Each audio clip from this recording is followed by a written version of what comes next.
When I got back from the grocery store, my son collapsed, and my wife stayed still. "Do something," I shouted. I didn't wait. I drove him myself. By morning, the doctor told me the truth. That sentence still rips through my head like torn metal. If I'd stopped to look at her face a little longer, maybe I'd have understood. Perhaps I wouldn't still be waking up at night replaying the sound of Noah's skull hitting tile. But in that moment, there was no space for questions. Only the raw, feral instinct to keep my boy alive. I had just gotten back from the grocery store. 3 paper bags lined up on the counter. Noah was perched on a stool, swinging his legs, a juice box clutched in his small hand. His giggles filled the room, a sound that could smooth the roughest day. Claire stood leaning against the fridge, scrolling through her phone. She wasn't paying attention to either of us, her perfectly manicured nails tapping glass, her face blank. I remember looking at Noah as I unpacked bread, cereal, and milk. He was telling me something about a silly cartoon he'd seen that morning. Then, in the middle of a laugh, his voice just stopped. The juice box slid from his hand, a thin arc of apple juice spilling onto the counter. His eyes rolled back, and he crumpled sideways like someone had cut his strings. The sound, the dull, final thud of his skull hitting the tile, is something I'll never unhear. "Noah!" I dropped the bread and lunged toward him. His small body convulsed, arms jerking, lips paling.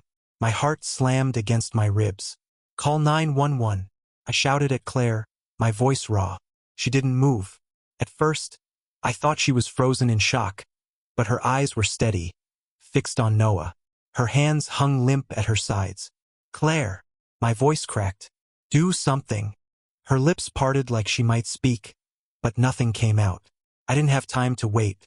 I scooped Noah into my arms. He felt terrifyingly light, like holding a bundle of sticks, and bolted for the front door.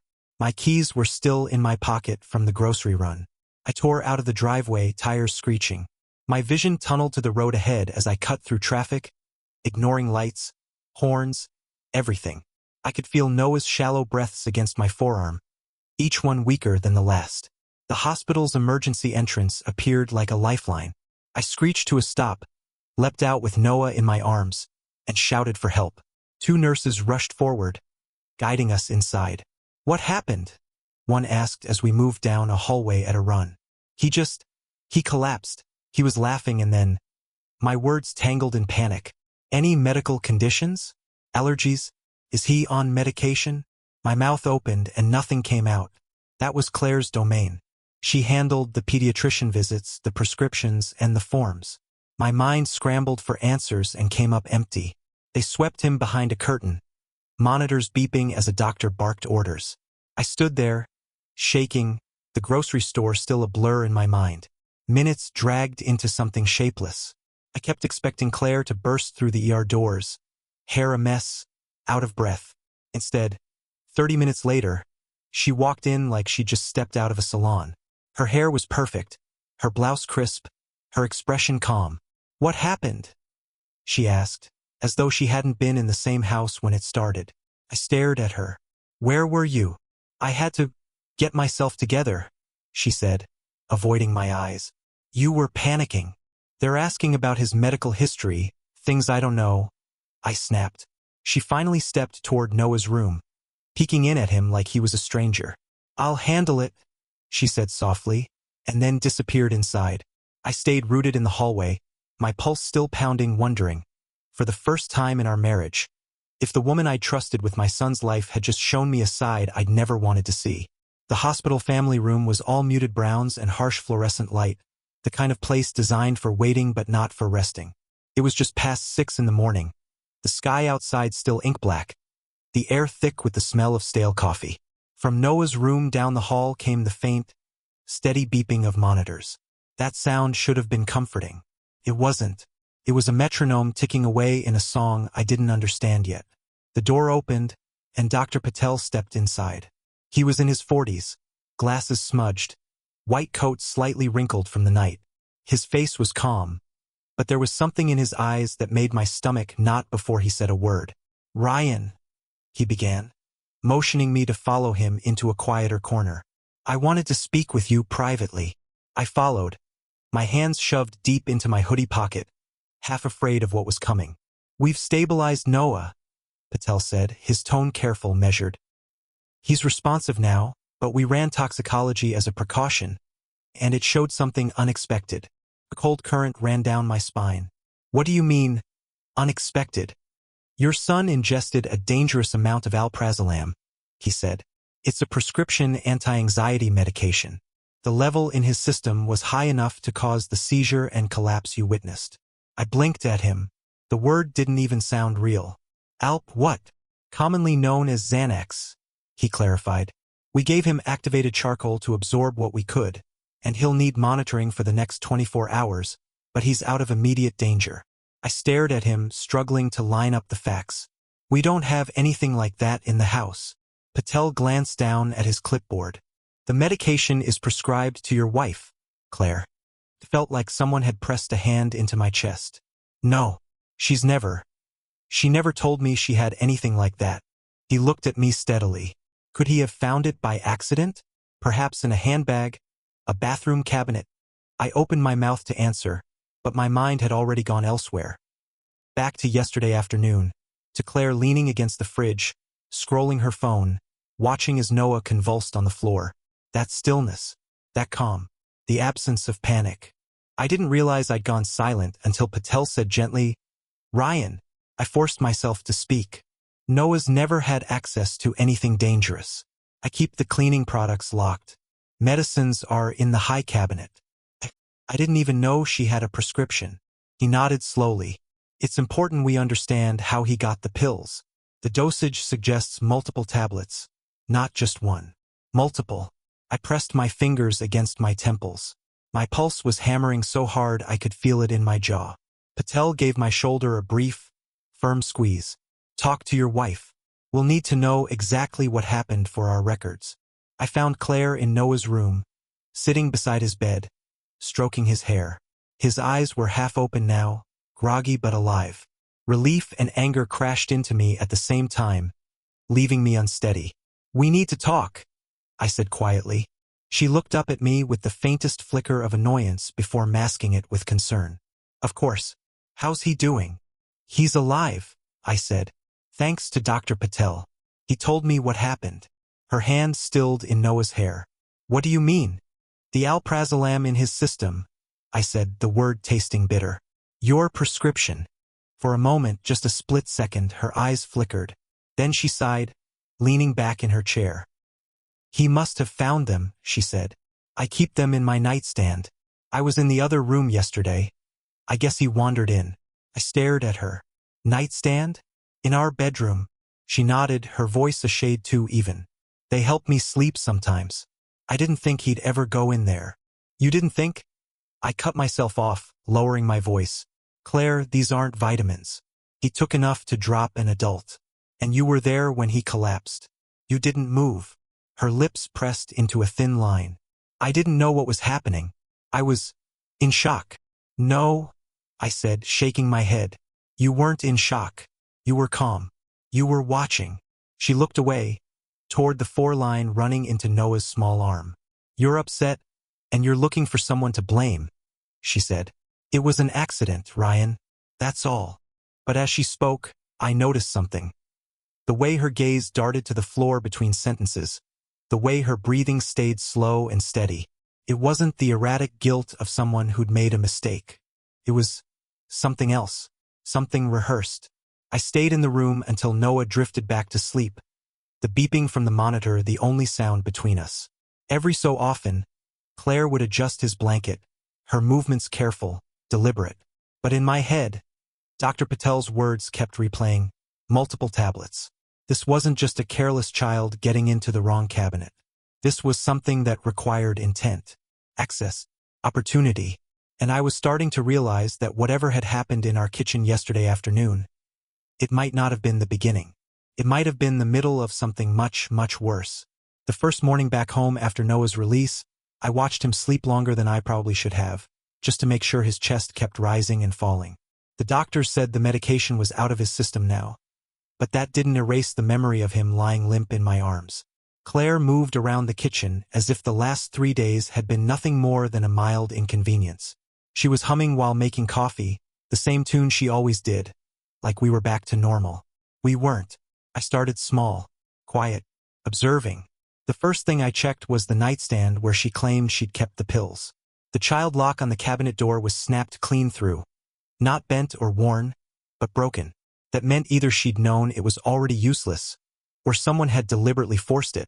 I didn't say anything right away. Instead, I looked at the rest of the space. No pill bottles inside, no remnants. She'd cleaned it out. Too clean. Later, when she took Noah to school, I slipped into the garage to take out the trash. I noticed the bin in the corner was fuller than it should have been. On top were the usual scraps, food wrappers, paper towels. But near the bottom of the bag, wedged sideways, was an empty orange prescription bottle. It was hers. Her name. Her address. Alprazolam 1 milligram. The date on the label stopped me cold. A refill from 3 days before Noah collapsed. She'd never mentioned refilling it.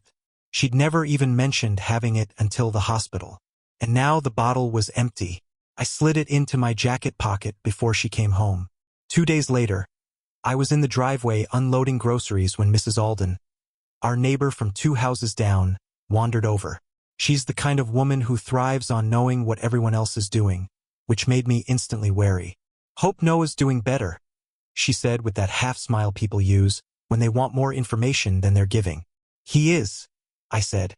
"Still resting." She nodded, then added casually, "I saw Claire at the cafe that morning, just a few hours before I heard what happened." I froze. "Last Saturday?" She nodded again. "About 3:30. She had one of those fancy iced lattes." 3:30. That was hours after Noah had collapsed. Hours after I'd raced him to the hospital. Hours after she was supposed to be at home. In shock, I thanked her and went inside, my mind spinning. That night, after Noah was asleep, I put the bottle on the table between us. She glanced at it, then at me, her expression unreadable. "You've been going through the trash?" "I've been looking for answers," I said evenly. "And I'm finding them. You refilled this 3 days before Noah ended up in the ER. Now it's empty. And Mrs. Alden saw you at a cafe that afternoon. Not at home. Not with us." Her lips curved into the smallest of smirks.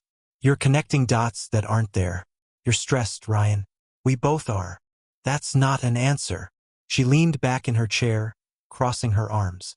"Do you really want to turn this into a witch hunt? Maybe you should focus on being grateful he's okay instead of spinning conspiracy theories." It was the way she said conspiracy theories, slow, deliberate, that made my skin crawl. It sounded like a phrase she'd practiced. I didn't push further. Not then. I'd learned enough from my job to know that showing your full hand too early is how you lose the game. Instead, I started keeping track. Every time she mentioned the medication. Every time her story about that day shifted, because it did, in little ways, like she couldn't keep her own timeline straight. I wrote it all down. Dates, times, direct quotes. Because deep down, I knew I was building something. A record. And records have a way of turning into proof. And if I was right about where this was headed, I was going to need proof. It was just after 2 in the morning when a noise pulled me out of sleep. Not loud, but sharp enough to slice through the stillness of the house. Faint creak. A whisper of fabric. At first, I thought it was Noah having another nightmare. I slid out of bed quietly so I wouldn't wake Claire and padded down the hallway. The door to Noah's room was half closed, a line of pale moonlight cutting across the carpet. I pushed it open an inch at a time. Claire was there, standing over his bed, leaning low. Her shadow spilled across his small form like a dark wave. In her hand was a small amber bottle, half hidden behind her hip. She didn't notice me at first. Her head was bent, eyes fixed on him. It wasn't until I stepped into the room and the floorboard groaned under my weight that she jerked upright like she'd been caught doing something she shouldn't. "Ryan," she whispered, voice oddly steady. He felt warm. I was just checking his fever. By what? Medicating him in his sleep. My voice was a low growl. I took 2 steps closer, my eyes fixed on her hand. She hesitated, just enough to confirm what I already feared, then held the bottle out as if that somehow made it harmless. I didn't take it from her gently. My fingers closed over the plastic so hard that the cap bit into my palm. The label stared back at me. Claire's name. Alprazolam. The same prescription the ER doctor had told me had nearly shut down my son's breathing. The bottle wasn't empty. "What the hell is this?" I demanded, my voice climbing despite my effort to keep it even. Her chin lifted. "You're blowing this out of proportion. It's just for me. I was moving it so. Don't lie to me." The words snapped out of me before I could stop them. "You were hovering over him with this in your hand in the middle of the night. Do you know what this looks like?" Her mouth tightened into that practiced, infuriating calm. "It looks like a father who's lost his mind. You've been paranoid ever since the hospital. You're imagining things." I took a step closer, lowering my voice so it was a razor whisper. "I saw your face, Claire. I saw you freeze when you realized I was here. That wasn't a surprise, that was fear of being caught." Something in her expression shifted then. A flicker so fast you might miss it if you didn't know her as well as I did. Her lips pressed together, her shoulders squared. "You're making yourself sick with these fantasies. You're going to ruin this family. You already have." The air between us went still, but it wasn't calm. It was the electric, suffocating stillness before a lightning strike. I glanced at Noah, still asleep, his small chest rising and falling. That sound, so steady, so fragile, was all I needed to make my decision. I turned to the dresser, grabbed the duffel bag we kept for overnight trips, and started shoving clothes inside. "What are you doing?" she demanded. "I'm taking him," I said. "And we're leaving." Her voice sharpened into something venomous. "You can't just take him out of this house in the middle of the night. I'll call the police." I zipped the bag and slung it over my shoulder. "Go ahead. You explain to them why I found you standing over him with the exact drug that nearly killed him 2 weeks ago." Her mouth opened, then shut. No comeback. Just that burning, narrow-eyed glare that had once been reserved for strangers who cut in line, now aimed squarely at me. I scooped Noah up, careful not to wake him, his head lolling gently against my shoulder. He smelled faintly of soap and the stuffed animal he wouldn't sleep without. At the doorway, I turned back once. "If you ever come near him again without my permission, Claire, it won't be me you'll have to deal with. It'll be the law." I walked out to the car without looking back. The cool night air hit my face, sharp and clean, like I'd stepped out of a smoke-filled room. Every step felt heavier and lighter at the same time, heavy with what I'd just seen, light with the certainty of getting him out. By the time I backed out of the driveway, my hands were shaking so hard I could barely hold the wheel steady. I didn't have a plan beyond one thing: get to my sister Megan's house. She was the one person I knew would believe me without hesitation. On my way, I called my old acquaintance, Detective Harris. I told him everything, and he said they'd start pulling phone records and checking with a judge for a warrant on her devices. He didn't promise anything, but there was a weight in his tone that told me he expected to find something. Noah stirred once as I turned onto the main road, mumbling something in his sleep. I told him it was okay. I told him we were safe now, but the truth was we were only safe for the moment, and only because I'd caught her before she could finish whatever she'd started. When I pulled up outside Megan's place 20 minutes later, the porch light clicked on before I'd even reached the door. She took one look at my face and didn't ask a single question until Noah was settled in her guest room. Then she came back to the living room, folded her arms and said, "Okay, tell me everything." And I did. Every detail. Every second of what I'd just seen. By the end, she didn't say, "You're overreacting." She didn't say, "Maybe it was a misunderstanding." She just said, "Then we make sure she can't get anywhere near him again." The police station was colder than it had any right to be. Not the kind of cold that came from air conditioning. This was the kind that seeped into you like the building itself had absorbed every bad decision ever made inside its walls. I sat on one of those hard plastic chairs across from Detective Harris, and between us sat a manila file so thick it looked like it could cave my chest in if it fell over. I'd brought my own stack, the notebook I'd been keeping since Noah's first collapse, the second pill bottle I'd found in her hand that night, and the timeline of every conversation, every strange look, every lie she told me in the last 3 weeks. My handwriting shook in places. I wondered if he'd notice. Harris flipped the file open. "Mr. Bennett," he said, voice flat but not unkind. "You've been thorough. That's going to help." He glanced down, then up at me. "You know what this prescription is?" I nodded once. "Psychiatric medication. For her anxiety. At least, that's what she said. It's a high-dose antipsychotic, he corrected, tapping the label on the bottle. In an adult, it slows things down, calms certain thought patterns. In a child Noah's age, he shook his head. It can cause seizures, respiratory failure, even death, if the dose is high enough. What the hospital told you was the safe version. I'm telling you the real one. My mouth went dry. So you're saying this wasn't just bad luck? It was. I'm saying it doesn't look like an accident. He leaned back in his chair, eyes narrowing slightly.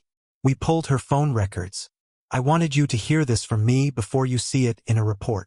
The words felt heavy before they even landed. 2 weeks before Noah's first collapse, Harris continued. She contacted a family lawyer. Asked, and I'm quoting here, "How does documented medical neglect affect custody rulings?" I blinked at him. Medical neglect? From who? You, he said simply.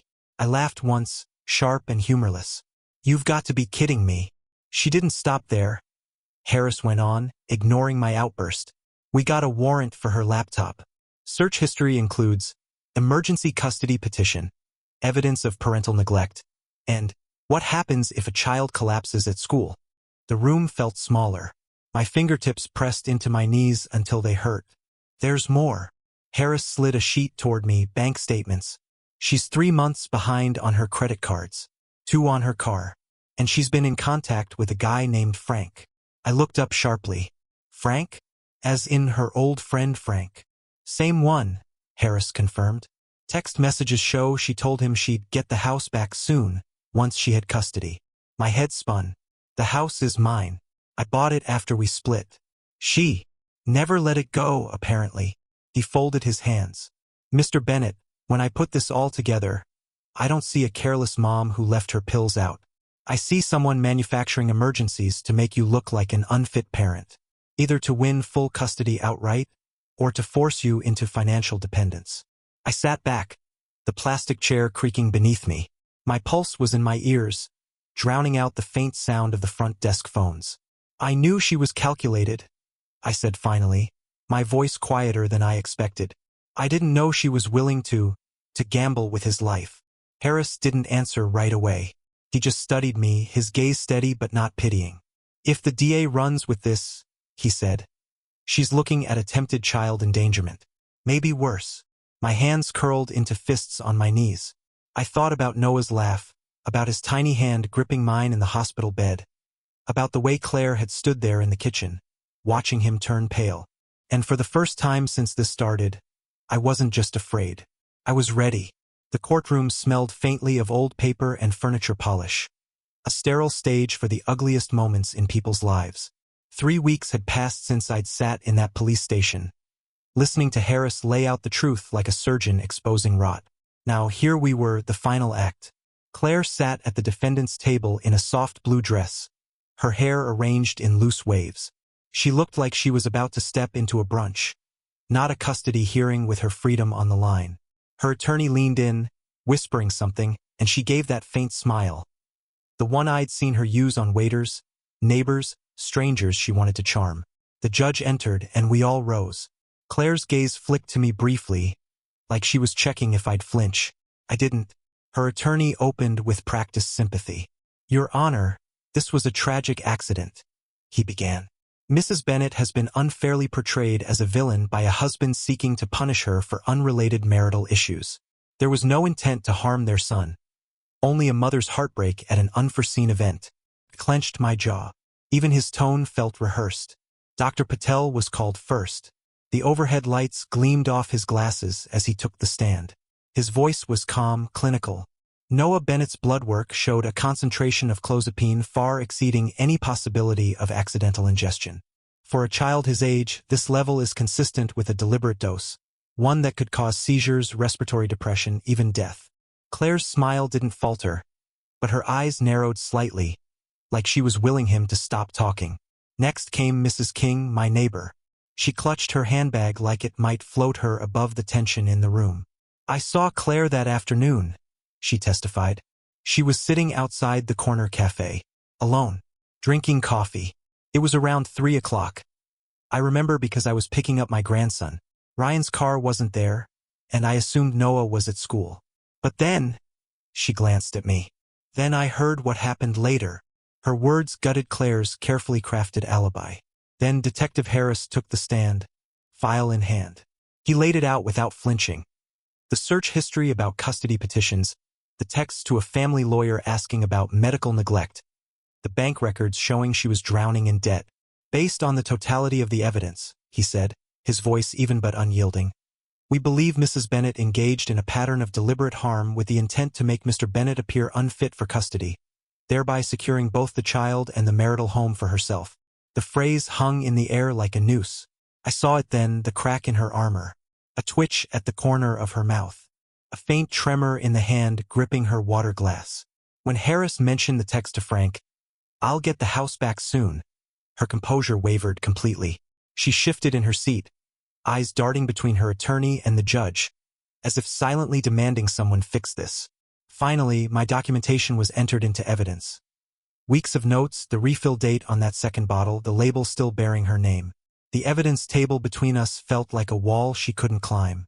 The judge leaned forward, resting his clasped hands on the bench. His voice was calm, but it cut through the room. The court grants full legal and physical custody to Mr. Bennett. A permanent restraining order is issued. Mrs. Bennett, your contact with the child is suspended indefinitely, pending further review. This court will not place a child back into an environment proven to be dangerous. Claire's perfect posture crumbled. Her shoulders slumped, her breath hitched, and her hands began to tremble. She looked at me then, not with anger, but with something close to disbelief, like she still thought she'd find a way to win. The bailiff moved toward her. I didn't watch her leave. I had Noah's small hand in mine, and that was the only thing worth holding on to. I hope you enjoyed the story. What would you have done if you found out your partner was hurting your child to win custody? Think Claire would have tried again if I hadn't caught her? Drop your thoughts in the comments. And if you want more stories where betrayal cuts this deep, hit that subscribe button.